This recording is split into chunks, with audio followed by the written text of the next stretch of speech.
Very good morning and welcome to my online classes. I am doctor Ashok Yadav. अब बच्चों हम बात कर रहे हैं एनिमल फिजियोलॉजी के विषय में। पिछले वीडियोस में बच्चों हम लोगों ने डाइजेशन एंड एब्जॉर्प्शंस के अंतर्गत एलिमेंट्री कैनाल के विषय में बच्चों हम लोगों ने बहुत अच्छे से पढ़ लिया, जिसमें बच्चों हम लोगों ने ये देखा कि जो ह्यूमन गैस्ट्रोइंटेस्टाइनल ट्रैक या एलिमेंट्री कैनाल होता है बच्चों, वो पांच डिफरेंट पार्ट से मिलकर बना हुआ है। अर्थात एलिमेंट्री कैनाल के 5 ऐसे डिफरेंट पार्ट्स हैं बच्चों जो हमारे डाइजेस्टिव सिस्टम में बहुत इंपॉर्टेंट रोल प्ले करते हैं। तो वो कौन कौन से पार्ट्स हैं बच्चों एलिमेंट्री कैनाल के जो हमारे डाइजेस्टिव सिस्टम को बनाते हैं? कौन है बच्चों? Buccopharyngeal cavity, oesophagus, stomach, small intestine और लार्ज इंटेस्टाइन। साथ ही साथ बच्चों हम लोगों ने अपने डाइजेशन एंड एब्जॉर्प्शंस का जो इंट्रोडक्टरी क्लास था बच्चों, उसमें हम लोगों ने ये भी जाना था कि कुछ ऐसे एसेसरी डाइजेस्टिव ऑर्गन्स भी होते हैं बच्चों जो हमारे डाइजेशन में बहुत इंपॉर्टेंट रोल प्ले करते हैं, परंतु वो हमारे एलिमेंट्री कैनाल के भाग नहीं होते हैं। ठीक बच्चों, तो आज आइए हम उसी एसोसिएट या एसेसरी डाइजेस्टिव ऑर्गन्स के विषय में बात करेंगे बच्चों, जो हमारे डाइजेशन में बहुत इंपॉर्टेंट रोल प्ले करते हैं, but it is not a part of the alimentary canal. ठीक बच्चों, तो आइए हम बात करते हैं एसेसरी डाइजेस्टिव ऑर्गन्स के विषय में।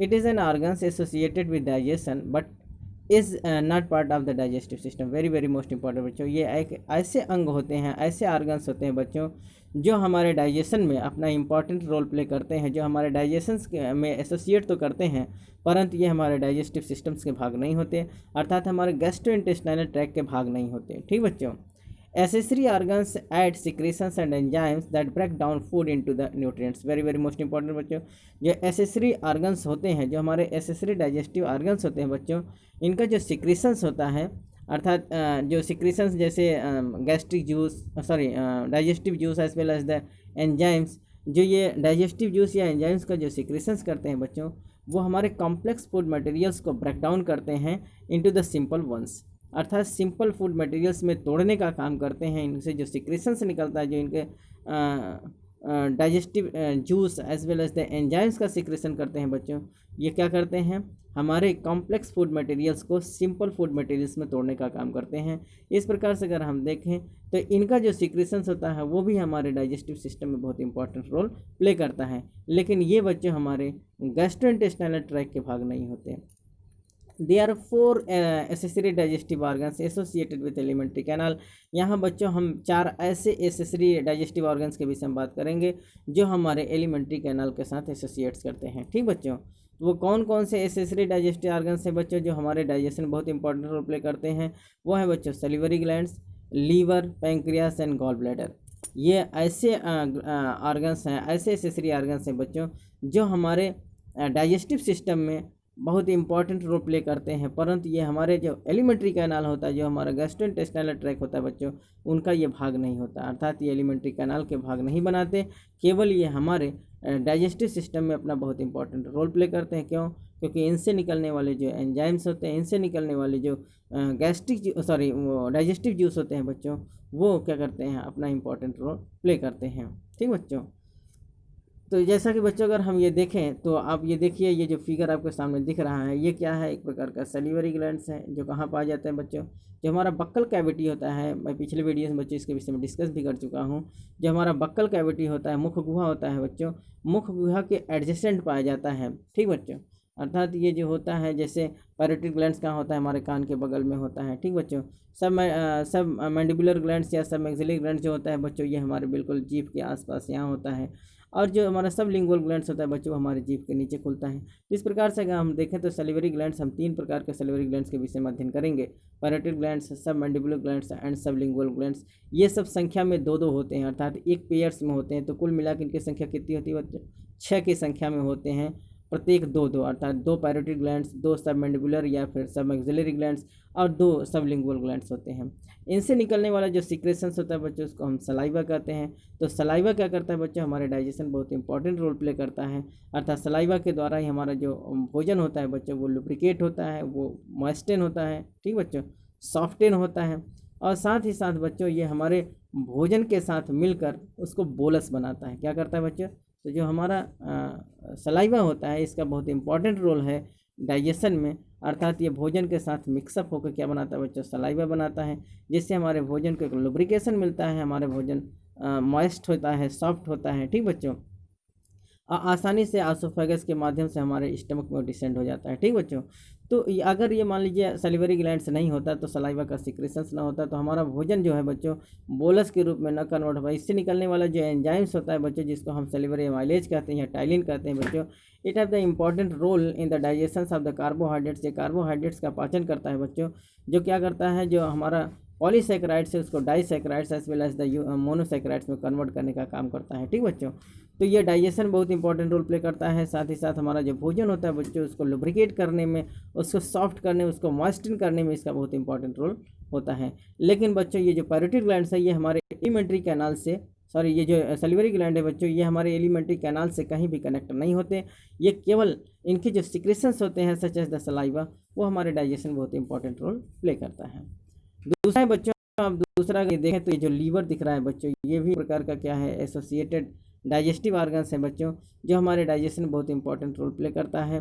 साथ ही साथ आप देखेंगे बच्चों, जो ग्रीन कलर में ये गॉल ब्लैडर है, ये भी हमारे डाइजेशन में बहुत इंपॉर्टेंट रोल प्ले करता है। अर्थात इससे भी निकलने वाला जो सिक्रेशंस होता है बच्चों, it have the great important role in the digestion of the food stuffs. साथ ही साथ बच्चों आप जो ये लीफ लाइक स्ट्रक्चर देख रहे हैं, जिसको हम पैंक्रियाज कहते हैं, ये भी हमारे डाइजेस्टिव ऑर्गन्स के रूप में एक एसेसरी डाइजेस्टिव ऑर्गन्स के रूप में देखा जाता है। ठीक बच्चों, तो इस प्रकार से अगर हम देखें बच्चों, तो पिछले वीडियोस को आप रिकॉल करिए अपने दिमाग में और सोचिए कि मैंने क्या बताया था। इसमें मैंने ये भी बताया था बच्चों कि लीवर निकलने वाला जो डक्ट, जिसको सॉरी आप ये देखेंगे बच्चों, ये जो डक्ट आ रहा है, ठीक बच्चों, इसको हम कहते हैं हिपैटिक डक्ट, क्योंकि लीवर का जो बायोलॉजिकल टर्म नाम होता है बच्चों, क्या कहते हैं उसको, हम हिपैटिक भी कहते हैं। इससे निकलने वाले डक्ट को हम हिपैटिक डक्ट कहते हैं। और गॉल ब्लैडर से निकलने वाला जो डक्ट होता है बच्चों, उसको हम सिस्टिक डक्ट कहते हैं। तो हिपैटिक डक्ट और सिस्टिक डक्ट दोनों क्या होते हैं बच्चों, आपस में आकर एक जगह मिल जाते हैं और ये कॉमन डक्ट बना लेते हैं, जिसको हम कॉमन बाइल डक्ट कहते हैं। क्या कहते हैं बच्चों, कॉमन बाइल डक्ट कहते हैं। तो कॉमन बाइल डक्ट और इधर से पैंक्रियाज से आने वाला एक डक्ट होता है बच्चों, जिसको हम क्या कहते हैं, पैंक्रियाटिक डक्ट। दोनों आकर एक जंक्शन पर मिलते हैं, एक स्थान पर मिलते हैं, जिनको हम क्या कहते हैं बच्चों, हिपैटो पैंक्रियाटिक लोब्यूल्स कहते हैं। क्या कहते हैं बच्चों, हिपैटो पैंक्रियाटिक लोब्यूल्स। और ये हिपैटो पैंक्रियाटिक लोब्यूल जो होता है बच्चों, हमारे स्मॉल इंटेस्टाइन का जो पहला पार्ट होता है, जिसको हम ड्यूडिनम कहते हैं, ड्यूडिनम में एक प्रोजेक्शन दिखाई देता है, एक उभार दिखाई देता है, उसी उभार को हम क्या कहते हैं बच्चों, हिपैटो पैंक्रियाटिक लोब्यूल्स कहते हैं।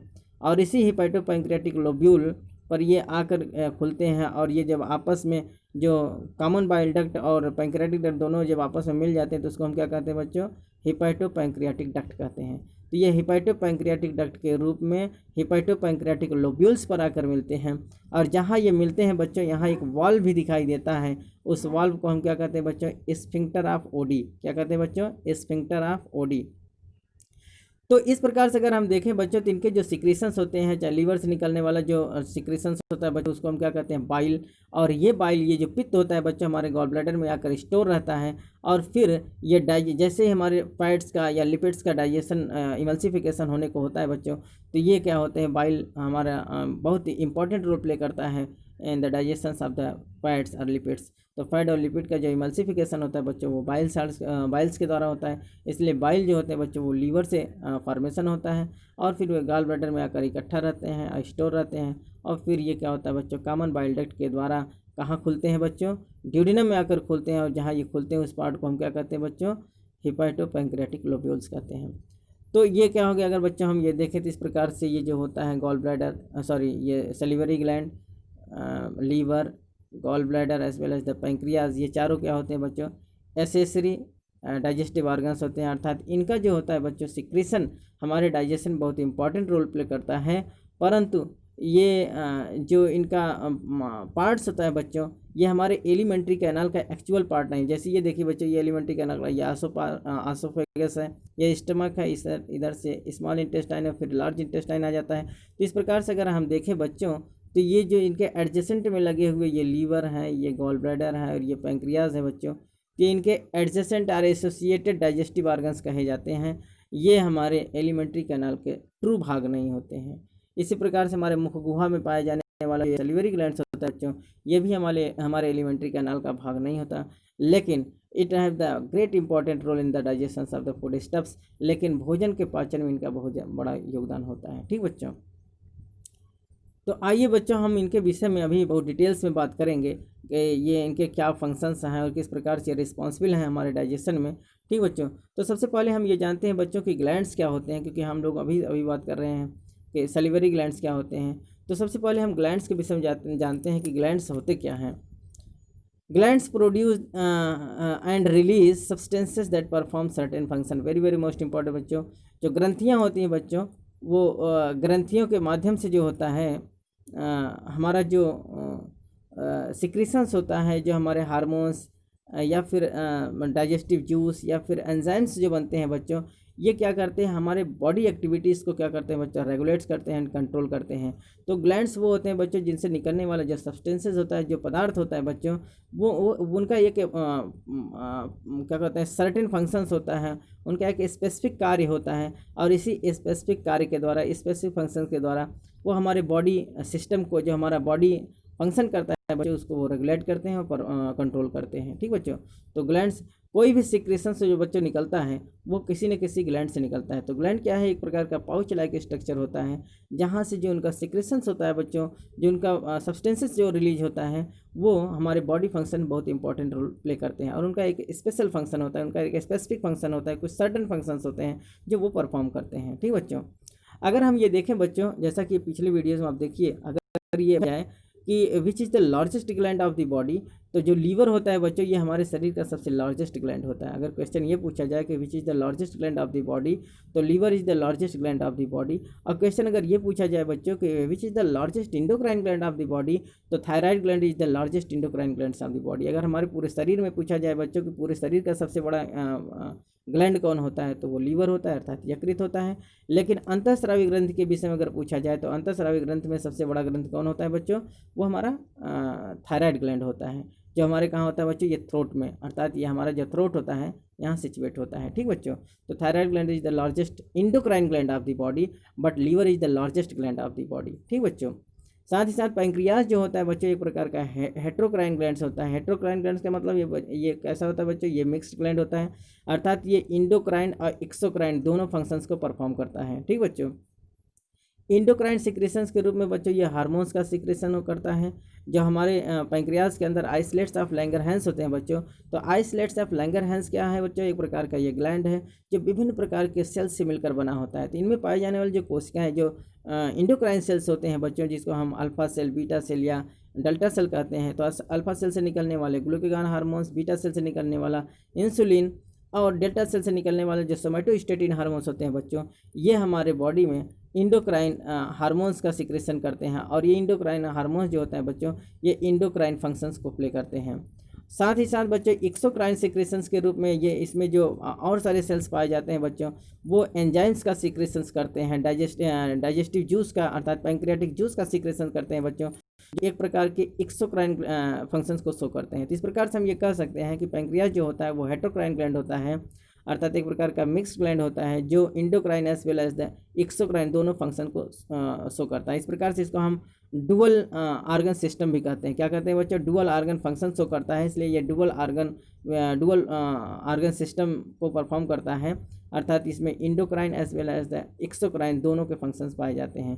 तो पैंक्रियाज क्या करता है बच्चों, हमारे लिए endocrine as well as exocrine दोनों ग्लैंड्स के रूप में ये जाना जाता है। ठीक बच्चों, और गॉल ब्लैडर क्या होता है बच्चों, गॉल ब्लैडर जो होता है हमारा एक एसोसिएटिव डाइजेस्टिव ऑर्गन से, जो लीवर के साथ लगा होता है। लीवर के अंदर बनने वाला जो बाइल होता है बच्चों, वो गॉल ब्लैडर में आकर इकट्ठा रहता है, और फिर वो हमारे डाइजेशन बहुत इंपॉर्टेंट रोल प्ले करता है। जब हमारा फैट और हमारे लिपिड्स का डाइजेशन होना होता है, तो बच्चों ये जो पित्त होते हैं, ये हमारे लिपिड्स या फैट का इमल्सिफिकेशन करते हैं। It is very very most important. ठीक बच्चों, तो आइए बच्चों, अगर हम जानें तो जो जनरली कॉमनली जो नॉर्मली अगर हम ये देखें बच्चों, तो ग्लैंड्स कितने प्रकार के होते हैं। नॉर्मली ग्लैंड्स जो होते हैं दो प्रकार के होते हैं, इंडोक्राइन ग्लैंड्स और एक्सोक्राइन ग्लैंड्स। ठीक बच्चों, तो बेसिकली अगर हम जानें तो ग्लैंड्स को हम लोगों ने दो भागों में डिवाइड करके जाना है, एक है इंडोक्राइन ग्लैंड और दूसरा होता है एक्सोक्राइन ग्लैंड। आइए बच्चों, सबसे पहले हम जानें कि इंडोक्राइन ग्लैंड्स किसे कहते हैं। These are the ductless glands that make hormones and release them internally direct into the blood stream। अर्थात इंडोक्राइन ग्लैंड्स वो होती हैं बच्चों जो डक्टलेस ग्लैंड्स होती हैं, अर्थात इनमें नलिकाएं नहीं होती, और इनसे बनने वाला जो सिक्रेशंस होता है बच्चों, उसको हम हार्मोन्स कहते हैं। इंडोक्राइन ग्लैंड से बनने वाला जो सिक्रेशंस होता है बच्चों, जो सब्सटेंसेस होता है उसको हम हार्मोन्स कहते हैं। और ये हार्मोन्स जो होता है बच्चों वो इंटरनली रिलीज होते हैं, और ये स्पेसिफिक अपने जो जो ये स्पेसिफिक हार्मोन्स होते हैं बच्चों, ये अपने टारगेट आर्गन तक थ्रू ब्लड स्ट्रीम पहुंच जाते हैं। तो इनका जो सिक्रेशंस होता है बच्चों वो हार्मोन्स कहलाता है। एक प्रकार के स्पेसिफिक हार्मोन्स होते हैं जो अपने टारगेट आर्गन पर अपना इफेक्ट दिखाते हैं, और किसके माध्यम से पहुंचते हैं बच्चों, थ्रू ब्लड चैनल के द्वारा पहुंचते हैं, ब्लड स्ट्रीम्स के द्वारा पहुंचते हैं। क्योंकि ब्लड स्ट्रीम ही इनके लिए एक मैसेंजर्स का काम करता है, एक व्हीकल का काम करता है, जो इनको ले जाकर इनके टारगेट आर्गन तक पहुंचा देता है। ठीक बच्चों, क्यों? क्योंकि इनमें डक्ट नहीं पाए जाते, ये डक्टलेस ग्लैंड्स होते हैं, और ये स्पेसिफिक हार्मोन्स को टारगेट आर्गन तक किसके माध्यम से पहुंचाते हैं बच्चों, ब्लड स्ट्रीम के माध्यम से पहुंचाते हैं। तो ये इंडोक्राइन ग्लैंड क्या होते हैं, एक प्रकार के डक्टलेस ग्लैंड्स होते हैं, जिनसे निकलने वाला जो सिक्रेशंस होता है वो हार्मोन्स कहलाता है। और हार्मोन्स बच्चों इंटरनली ब्लड स्ट्रीम में पहुंच जाते हैं, अर्थात ब्लड स्ट्रीम इनके लिए व्हीकल्स का काम करता है, इनके लिए मैसेंजर्स का काम करता है, जो स्पेसिफिक हार्मोन्स को टारगेट आर्गन तक पहुंचाने का काम करते हैं। It is very very most important. अगर ये हम देखें बच्चों तो कौन कौन से ऐसे इंडोक्राइन ग्लैंड्स होते हैं, तो सबसे पहले आप देखिए बच्चों हाइपोथैलेमस, जो हमारे ब्रेन में पाया जाता है। साथ ही साथ बच्चों पिट्यूटरी और पीनियल, ये तीनों कहाँ पाए जाते हैं बच्चों, हमारे ब्रेन में पाए जाते हैं। थायराइड ग्लैंड जो कि हमारे थ्रोट में पाया जाता है। Parathyroid which is embedded in the thyroid gland, ये थायराइड ग्लैंड में एम्बेडेड होता है। थाइमस ग्लैंड जो हमारे स्टर्नम पर पाया जाता है, हमारे स्टर्नम पर पाया जाने वाला जो ग्लैंड होता है बच्चों वो थाइमस ग्लैंड कहलाता है। एड्रिनल ग्लैंड जिसको हम सुप्रारीनल ग्लैंड भी कहते हैं। साथ ही साथ बच्चों kidney, pancreas, ovary, uterus and testis, ये सब जो होते हैं बच्चों ये क्या है, एक प्रकार के इंडोक्राइन ग्लैंड्स कहे जाते हैं, जो अपना सिक्रेशंस कैसे हार्मोन्स के रूप में रिलीज करते हैं। और ये अपने टारगेट आर्गन पर कैसे पहुंचते हैं बच्चों, टारगेट आर्गन पर ये पहुंचते हैं through blood stream. It's very very most important. अगला जो हम जानते हैं बच्चों वो अगला क्या है, एक्सोक्राइन ग्लैंड्स है। एक्सोक्राइन ग्लैंड्स किसे कहते हैं, these are the ducted glands that produce substances other than the hormones and leads their secretions ultimately exterior to the body. ये एक प्रकार के डक्टेड ग्लैंड होते हैं बच्चों, अर्थात जिनमें नलिकाएं पाई जाती हैं, और इनसे निकलने वाला जो सब्सटेंसेस होता है वो हार्मोन से इतर होता है, अर्थात कुछ ऐसा सब्सटेंस होता है जो अपना सिक्रेशंस का क्या करता है बच्चों, हमारे शरीर से बाहर की ओर थ्रू डक्ट पहुंचाता है। अर्थात इसमें नलिकाएं पाई जाती हैं, और इनसे जो निकलने वाला सिक्रेशंस होता है वो हार्मोन से इतर होता है। कुल मिला के वो एंजाइम्स हो सकता है, वो हमारा डाइजेस्टिव जूस हो सकता है। तो ये जो सिक्रेशंस होते हैं बच्चों वो डक्ट के माध्यम से अल्टीमेटली एक्सटीरियर साइड में खुलते हैं, आउटसाइड में खुलते हैं हमारे बॉडी पर। ठीक बच्चों, तो अगर हम देखें एक्सोक्राइन ग्लैंड्स के रूप में कौन कौन से ऐसे ग्लैंड्स आते हैं जो एक्सोक्राइन ग्लैंड्स के रूप में जाने जाते हैं। स्वेट ग्लैंड्स, जो श्वेत ग्रंथियां होती हैं बच्चों, श्वेत ग्रंथियों से निकलने वाला जो सिक्रेशंस होता है वो क्या कहलाता है बच्चों, वो स्वेट कहलाता है। अर्थात जो पसीना होता है बच्चों वो डक्ट के माध्यम से पसीना हमारे स्किन के सरफेस खुलता है, अर्थात हमारे स्किन पे जो पसीना दिखाई देते हैं बच्चों ये डक्ट के माध्यम से हमारे बॉडी सरफेस पर दिखाई देते हैं। साथ ही साथ बच्चों अगर सिबेसियस ग्लैंड्स की बात करें बच्चों, तो जो सीबम होता है जिसको हम ऑयल ग्लैंड्स कहते हैं, कभी कभी बच्चों जब हम सोकर उठते हैं तो सुबह सुबह जो हमारा बॉडी बिल्कुल चिपचिपा दिखाई देता है, ऑयली दिखाई देता है, वो क्या होता है बच्चों, सीबम ग्लैंड से रिलीज होने वाला जो सिक्रेशन जिसको हम सीबम कहते हैं, ऑयल ग्लैंड से निकलने वाला जो ऑयल्स होता है बच्चों वो हमारे शरीर के सरफेस पर दिखाई देता है। तो किसके माध्यम से पहुँचता है बच्चों, वो एक डक्ट के माध्यम से हमारे बॉडी पर दिखाई देता है। और स्वेट ग्लैंड्स और जो सिबेसियस ग्लैंड्स होते हैं बच्चों, it is the derivatives of the skin, ये हमारे स्किन के डेरिवेटिव्स कहे जाते हैं। साथ ही साथ लैक्राइमल ग्लैंड जो होता है बच्चों, अश्रु ग्रंथि जो होता है वो हमारे आँख की ग्रंथि होती है। हमारे आँख से जो अश्रु रिलीज होता है वो आंसू कहाँ पहुँचते हैं बच्चों, हमारे आँखों में आते हैं। तो इनमें डक्ट पाए जाते हैं, डक्ट के माध्यम से जो अश्रु रिलीज होता है वो हमारे आँखों तक पहुँचता है। साथ ही साथ बच्चों जो मेमोरी ग्लैंड्स होता है, जो ब्रेस्ट फीडिंग कराने के लिए जो माताओं में दूध का सिक्रेशंस होता है बच्चों वो डक्ट के माध्यम से निपल तक पहुँचता है। आइए बच्चों अगर हम फिगर्स के माध्यम से जानें तो आप ये देखिए, ये जो सिबेसियस ग्लैंड्स है जिसको हम ऑयल ग्लैंड्स कहते हैं बच्चों, तो इससे निकलने वाला जो सिक्रेशन होता है जिसको हम सीबम कहते हैं बच्चों, ये देखिए ये ग्लैंड्स है और ये इसका सिक्रेशन डक्ट के माध्यम हमारे स्किन पर आके खुलता है। ठीक बच्चों, साथ ही साथ इधर देखिए आप एक्राइन स्वेट ग्लैंड्स या एपोक्राइन स्वेट ग्लैंड्स, इनसे निकलने वाला ये ग्लैंड्स है बच्चों, इनके निकलने देखिए डक्ट के माध्यम से इनका जो सिक्रेशन होता है वो हमारे स्किन तक पहुँच रहा है। इनके जो सिक्रेशंस वो स्किन के ऊपर सरफेस पर दिखाई देते हैं। ये डक्ट के माध्यम से इनका क्या होता है बच्चों, जो सिक्रेशंस होता है चाहे वो स्वेट हो चाहे वो सीबम हो, वो हमारे स्किन सरफेस पर दिखाई देते हैं। ठीक बच्चों, it is very very most important. अगला जैसे बच्चों हम अगर ये देखें, सॉरी, तो अब ये देखिए ये जो दिख रहा है ये है एक लैक्राइमल ग्लैंड्स है, अर्थात जो टीयर प्रोड्यूसिंग ग्लैंड्स होता है जो आंसू को स्रावित करते हैं। तो ये जो आंसू होते हैं बच्चों, ये ग्लैंड्स के माध्यम से क्या होते हैं, हमारे आंखों में आकर खुलते हैं। तो टीयर्स ग्लैंड्स होते हैं जो जिसको हम लैक्राइमल ग्लैंड्स कहते हैं बच्चों, ये भी एक प्रकार के हमारे क्या होते हैं, एक्सोक्राइन ग्लैंड्स कहे जाते हैं, जिनका सिक्रेशन डक्ट के माध्यम से हमारे आंखों तक दिखाई देता है। ठीक बच्चों, अगला जो आप देखेंगे ये जो है बच्चों, इसको हम मेमोरी ग्लैंड कहते हैं। और इनमें जो आप देखिए ये नीले कलर के जो दिखाई देते हैं बच्चों, ये क्या हैं, ये लैक्टिफेरस लोब्यूल्स होते हैं, जिनमें दूध का फॉर्मेशन होता है। और ये जो दूध का फॉर्मेशन होता है बच्चों, ये थ्रू डक्ट के माध्यम से निपल पर आकर खुलते हैं। साथ ही जो पीले कलर में आप देख रहे हैं बच्चों, ये क्या होता है, ये पेक्टोरलिस फैट होते हैं। और ये ऊपर जो ब्राउन कलर में आप देख रहे हैं, ये पेक्टोरलिस मेजर मसल्स होते हैं। ठीक बच्चों, तो pectoralis major muscles, pectoralis minor muscle, ये हम मसल्स पाए जाते हैं जो हमारे चेस्ट पर, हमारे ब्रेस्ट पर पाए जाते हैं। साथ इसमें जो दूध का सिक्रेशंस होता है बच्चों, जिसको हम लैक्टिफेरस लोब्यूल्स कहते हैं, ये डक्ट के माध्यम से हमारे निपल्स पर आके खुलता है। तो इस प्रकार से अगर हम ये देखें बच्चों, तो ये एक प्रकार के एक्सोक्राइन ग्लैंड्स होते हैं, जिनका सिक्रेशन डक्ट के माध्यम से हमारे बॉडी सरफेस पर दिखाई देता है। ठीक बच्चों, तो it is all about the introductory class of the associated respiratory associated digestive organs। आज के वीडियो में बच्चों हम इतना ही बात करेंगे। अगले वीडियोस में बच्चों हम एसेसरी डाइजेस्टिव ऑर्गन्स के विषय में बहुत डिटेल्स में बात करेंगे, क्योंकि वीडियोस बहुत लंबा होता जा रहा है। अगले वीडियोस में बच्चों हम इनके विषय में बहुत अच्छे से डिटेल से बात करेंगे। उम्मीद है आपको ये लेक्चर समझ में आया होगा। अगर ये हमारा वीडियोस आपको समझ में आया हो बच्चों, तो ज़्यादा से ज़्यादा इस चैनल को सब्सक्राइब करें, लाइक करें, अपने यार दोस्तों में इसको शेयर करें, जिससे उनकी भी तैयारी सुचारू रूप से चल सके। बच्चों, हमारे जितने भी अपडेटेड वीडियोस हैं वो आपके पास तक पहुँचें, इसके लिए आप बेल आइकन को प्रेस कर देंगे तो हमारे जितने भी अपडेटेड वीडियोस हैं वो आपके पास तक पहुँचते रहेंगे। तब तक के लिए बच्चों, धन्यवाद।